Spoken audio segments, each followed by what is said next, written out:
Hi, this is Michael Hafftka, and this is The Creative Process. And today we're going to talk about my process.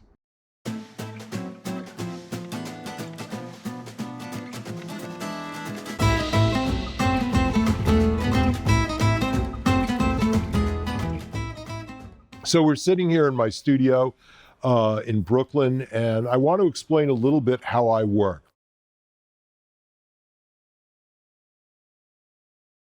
I try not to start with visual ideas. What I just start with is waiting. And I've always done it that way. When I first became an artist, of course, you think, what do other artists do? But really, you have no clue and no idea, and things are very vague. And artists, there are all forms of artists that go outside and they look at things, artists that have studio models. When I first began, in my mind, this concept of art was something holy, something beyond understanding. So it was a very vague superhero that I wanted to become inside myself. I really romanticized and glorified what an artist was. It certainly wasn't a reproducer of things. It wasn't a guy that looked at a model and then tried to make a rendition of that model. It was something mythical, something beyond all sense, somebody that discovers the essence of meaning, the essence of things. So very naively, I just waited for something to come to me. Wait for a feeling that pushes you in a direction. The reason that I still think this is very, very important is, for me, art is about freedom. It's very hard, if you think about reality, how do we get outside of ourselves to discover ourselves? Idea of being an artist is being actually your own essence, discovering your own essence. So for me, I wait for a very subtle feeling. What I'm trying to do is actually cultivate a state of not knowing, because for me, knowing seemed too simplistic. So let's say you're going to paint a picture of a house. Well, in the end, you just wind up with a picture of a house. For me, I wanted to discover something more. And then the next thing I do is make a decision about what's the physical parameters of the art. Is it going to be a painting? Is it going to be a work on paper? Is it going to be a woodcut? Is it going to be an etching? The reason I think about that is that also the medium gives me a feeling. And as you go further and further, you're becoming locked into that particular meeting. But the very beginning of it is really kind of freedom. That vague feeling that I have when I start a work determines everything. So if I feel I want to paint an oil painting on canvas, then I go put a canvas and I've chosen the size on my easel. I work a lot in watercolor. Watercolor is an extraordinary medium. My favorite mediums are oil paint and watercolor, really. So the moment I choose the medium, I pursue that medium. As a young artist, I was very curious about every medium. I really had no idea. I heard about watercolor. I even tried lipstick, oil paint. So each medium informs you of they have different limitations. And each medium forces you into another way of using it and another way of creating. And actually, it's a lot of fun. So I would recommend that all artists try every different kind of medium. Take Paul Klee, for example. If you look at Paul Klee's paintings, Paul Klee experimented with every kind of medium. He wrote notebooks and made notes about the different mediums and the way they acted. It's an extraordinary adventure to try everything. So with this vague feeling, collectors and artists always ask me, how long does it take to paint a painting? Sometimes that vague feeling lasts days and days, but you could sit there for days and days and not touch paint. So it takes a long time to start. That being said, there's lots of moments of just doing nothing and looking at your paintings or looking at them in between, and that stillness of allowing the painting to talk to you is really important. When I go to a museum and I look at paintings, painting is a contemplative thing. It's not about a glance. I believe paintings require more contemplation in looking at them, and there's a lot of subtlety to the medium, and these objects are designed for contemplation. I showed my paintings to a great art historian, and he mentored me. His name was Meyer Shapiro, and he taught at Columbia University, and he wrote a very, very extraordinarily beautiful book. They're published in his papers. He wrote an extraordinary book about Romanesque art. And one of the things that made a very strong impression on me is, what was the purpose of art?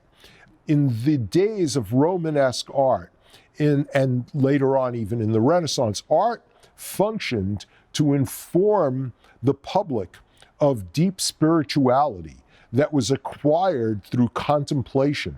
People didn't go into a church and look at a sculpture or look at a crucifix or look at a painting, and go, bam, that's like Campbell's soup can that Andy Warhol is like hitting us with pop art. It wasn't about a pop experience.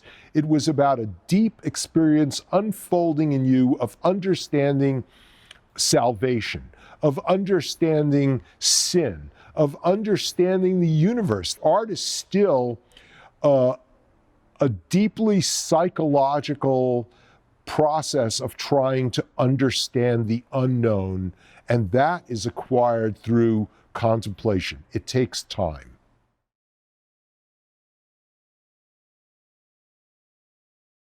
When I start, after contemplating, of course, what happens is all of the sudden there's an impulse to do it.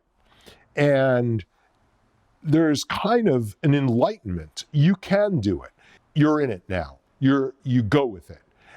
This is a very, very exciting experience. And very often what's going on in my head as I'm doing it, I'm full of doubts. I'm full of misunderstandings. And those doubts could lead me to question myself and say, don't do that, do this, don't do that, do this, or do something else.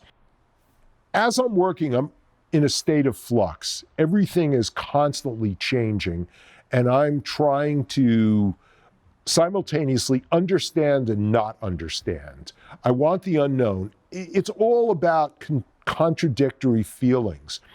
You're in the middle of the storm. You don't know if you'll survive. It's like being in a hurricane. You might die. So if you die, it doesn't really matter what you're going to look like.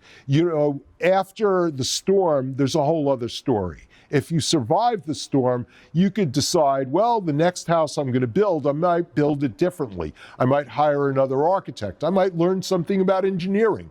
I might actually figure this thing out. But in the storm, you just want to avoid the flying timbers that are coming at you at 100 miles an hour and survive. You really, really have to just ride it out with all the doubts that are happening.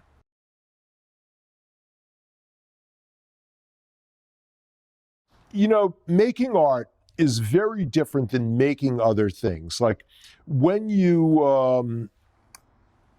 are going to build a house, there's rules, there's code, there's engineering.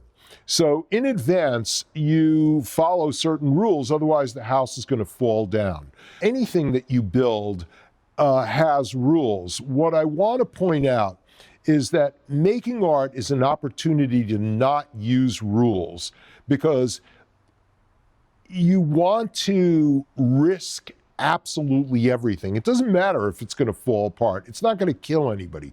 Nobody gets hurt making art, so you can go all the way and exercise the most extreme feelings that you have. So inasmuch as you're changing, and inasmuch as you're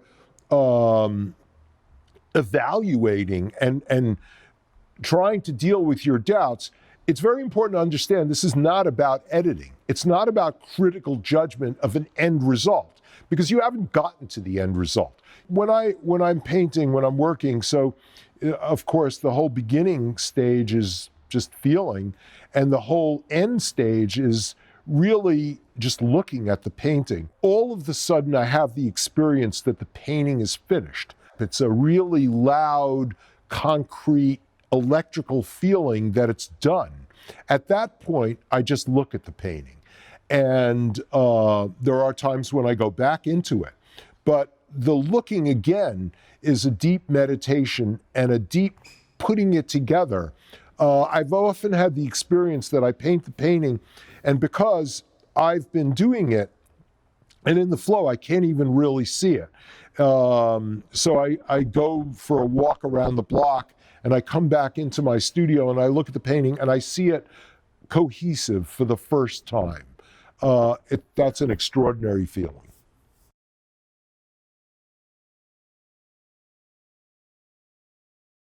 Nowadays, we have access to social media, we have access to networks all over the world, and you can finish a painting and then show it to people. I kind of advise against that. It's very tempting, you're very excited, but you don't know what you're going to feel about the painting.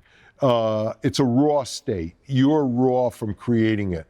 I don't think you should just finish a painting and just throw it up on Instagram and show it to everybody, because you might regret that.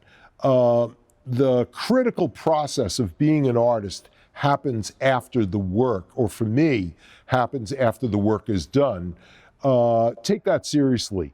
Don't let the enthusiasm of painting it infect your critical judgment, and don't let your critical judgment affect your enthusiasm in making art. It works both ways.